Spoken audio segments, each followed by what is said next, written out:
Welcome to our channel. Today we how to authorize seller messages on Roofstock. Easy tutorial step by step clearly. To authorize seller messages on Roofstock, start by visiting the Roofstock website. Log into your account using your registered email and password. Once logged in, navigate to the dashboard. Look for the settings icon, usually found in the upper right corner of the screen. Click on the settings icon to open the settings menu. In the settings menu, locate the notifications section. Here, you will find options related to message authorizations. Select seller messages to proceed.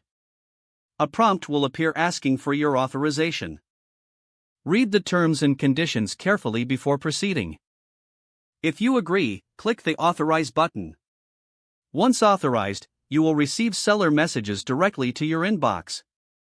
To ensure messages are delivered, check your email settings. Make any necessary adjustments to your spam and notification filters. Finally, review your dashboard for any updates related to seller communications. If the page does not load, refresh the browser or try again in a private or incognito window. Make sure you are using the correct email address, then retype it carefully to avoid small typos. If your password is not accepted, use the reset option and create a new strong password you can remember. Check your spam folder for verification or security emails, then complete any requested confirmation steps.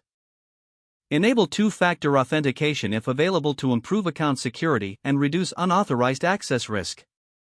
After signing in, review your profile details so your contact information and settings are accurate and current. If you see an error message, note it down and try again after restarting your device and internet connection.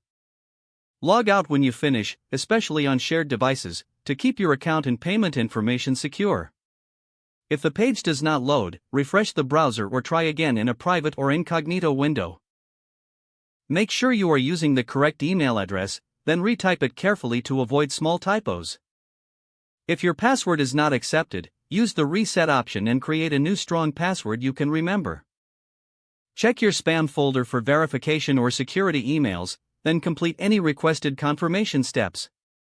Enable two-factor authentication if available to improve account security and reduce unauthorized access risk. Don't forget to like this video and subscribe to our channel for more step-by-step tech guides.